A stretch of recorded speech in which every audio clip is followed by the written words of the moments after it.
One too many. The holiday horrors. The contraceptive pill came to Australia 12 months too late for me. I was already washing my first diaper. An act which only confirmed my original premise. I was just not motherly material. But hey, nor were most of my friends. And we confirmed this fact to each other over weekly get-togethers. When we met for toddler playdates. When we met in the doctor's waiting rooms for our second pregnancies. My ankles are really swollen. How are yours? And when we rigorously conveyed this and more to our husbands when in labour. I swear, this is the last one.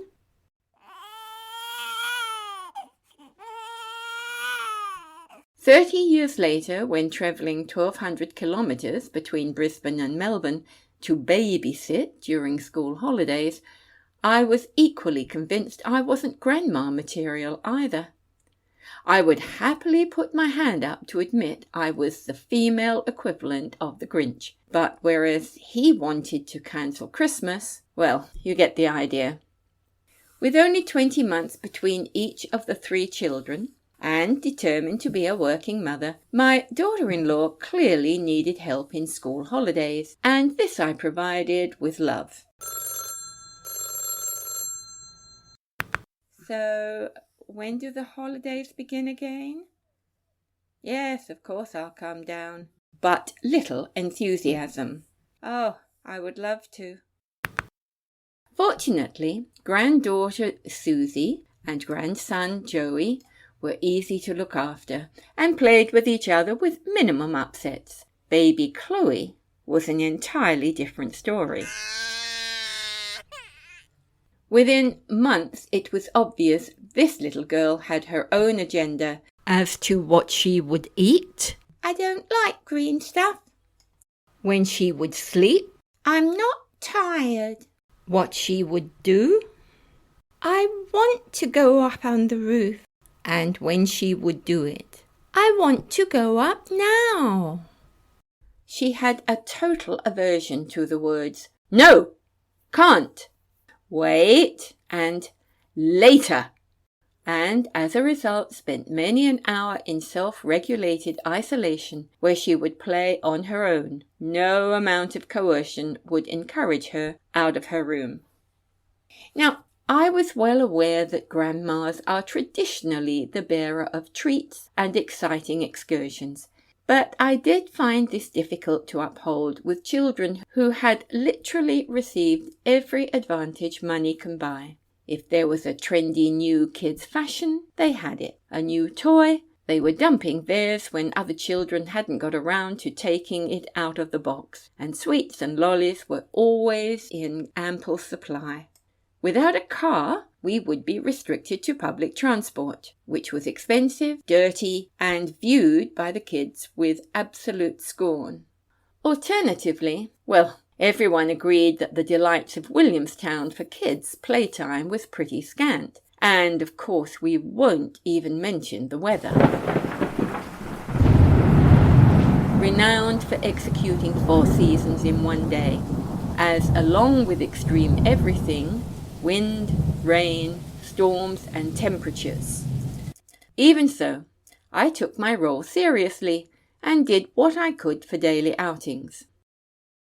Occasionally, I attempted to venture into the city of Melbourne for a children's show or shopping expedition, until the outing that would be known forever as the Melbourne Day.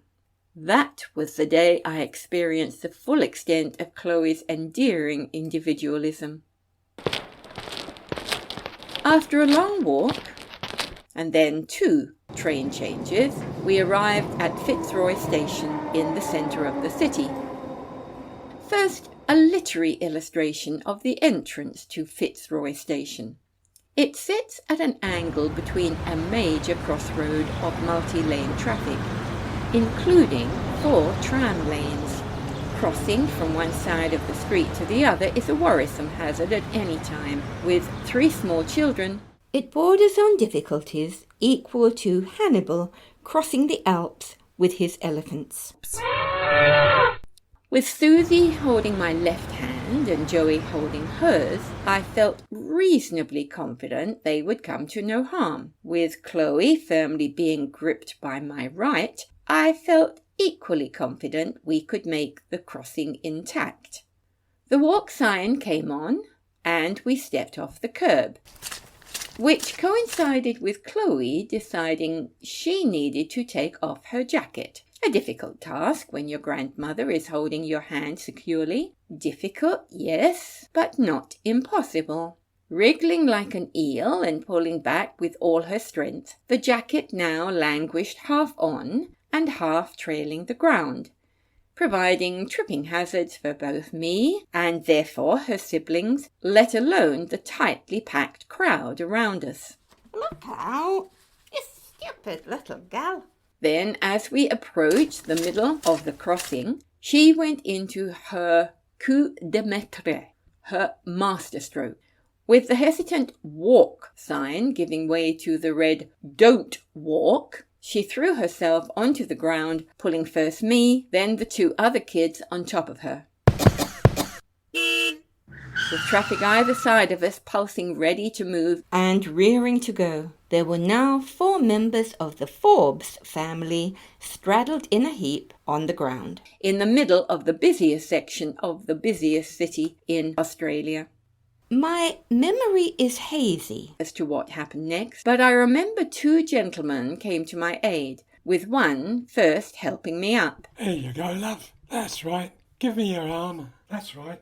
Then picking up Susie and Joey and walking briskly to safety. The other picked up a screaming Chloe, whispered something quietly but firmly in her ear. Now look here, you little brat.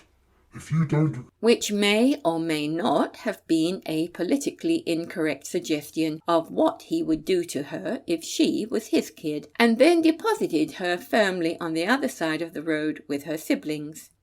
Needless to say, I never ventured to the city with the 3 again.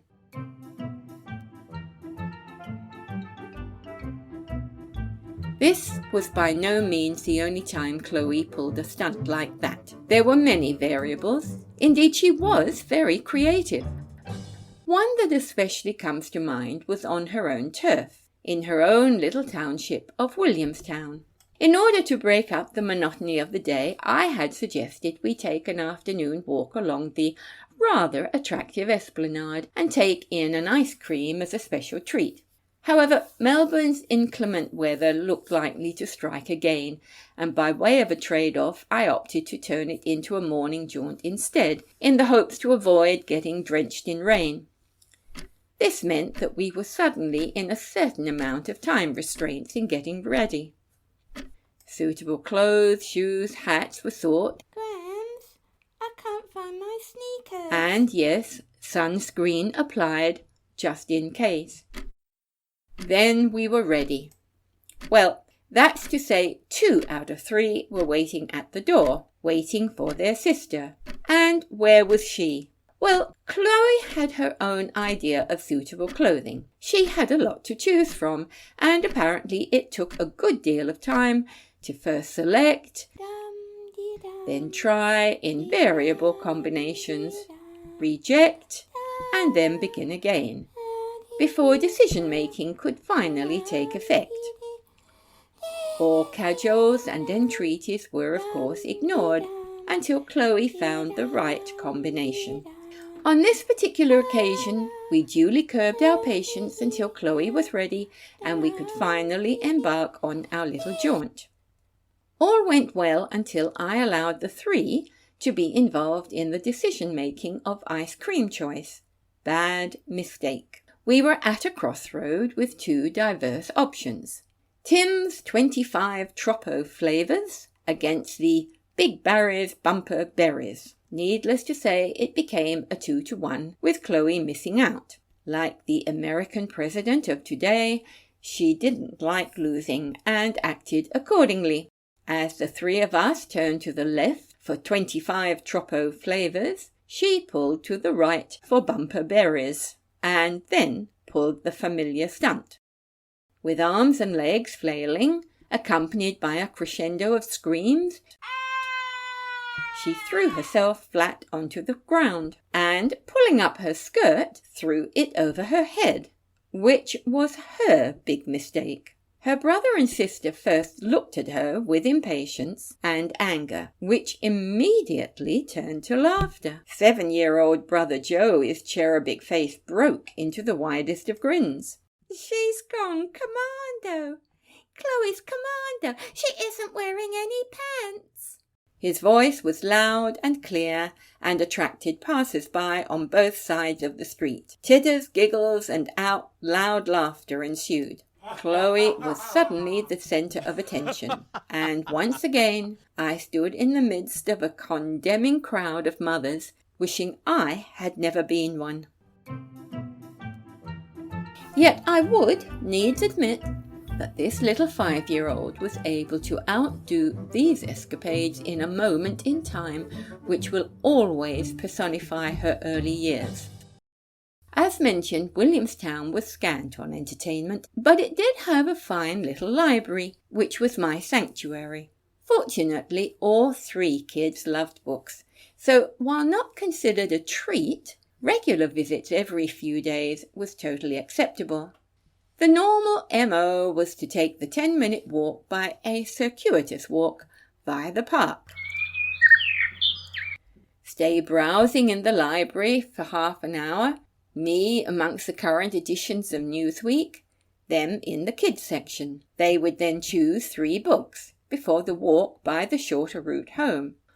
On this particular day, all went well until the checkout. At the appointed time, I rounded up Susie and Joey and directed them to the librarian on desk duty. Then I called Chloe. Chloe, come on, dear. Surprisingly, she appeared on the first call. She was carrying a very large, very heavy book, similar in size to what we would now know as a coffee table book. It practically dwarfed the little 5-year-old, who was almost hidden behind it. In fact, it looked like a book on legs. Even so, she gamely waddled over to the checkout and with great difficulty heaved it onto the desk before the librarian. Now we could see her choice more clearly. The name of the book was in heavy calibri print, black letters against a plain turquoise cover.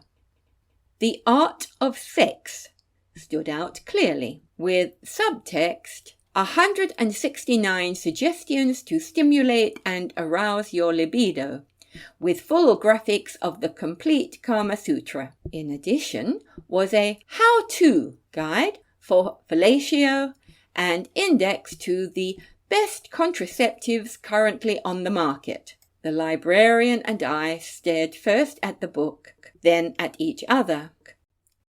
Chloe, that's a very grown-up book, I said tentatively. Yes? Do you think you can read it? Yes? Do you think you'll be able to understand it? Yes? It has a lot of big grown-up words in it. Yes, but it has pictures too. It's very big and heavy. I can carry it. Chloe, the agreement is that you all carry your own books home. Yes. Why do you want that book? Because I need to know how to make babies. Stalemate. It was then that the librarian committed an innocent but cardinal sin. She used the C word. Trying to be helpful, she said, "Children can't take out adult book." As aforementioned, the word can't was an anathema to Chloe's ears. She threw the book onto the floor, began to stamp her feet, then threw herself onto the floor in her usual supine position, shouting out, "But I need to know how to make babies." Petrified, the librarian continued with only missing one beat. "But we can make an exception in this case." The tantrum stopped. The child stood up, heaved the book into her arms, and made her way to the automatic door. The further she went, the more her steps faltered. We watched her make her way down the path and then stop. That's when I knew irretrievably that there was a God. She slowly turned around and without a word retraced her steps back through the automatic door and heaved the book back onto the desk. Next, she made her way to the children's section, picked up a copy of Roald Dahl's Naughty Nursery Rhymes, and gave it to the trembling librarian to check out. With her new library book now safely under her arm, she joined us, and we all trudged home. That was a good many years ago. All 3 grandchildren are now grown up and ready to embark on their lives as adults, and yes, possibly parents. I love them all dearly, but if pushed, would have to admit that there is a special place in my heart for the one that gave me the most grief. After all, I've just written about her, and if you've got this far, you've listened. Thank you. You have been listening to One Too Many, The Horror of Holidays, a retrospective, written, narrated, and produced by Brianda Cross. Thank you for listening. If you are a regular, thank you for your patronage. If you are new to Fast Fiction Podcasts, you may like to go to our website, fastfictionpodcast.com, and check out our other titles, which are in a variety of genres. Until next time, bye for now.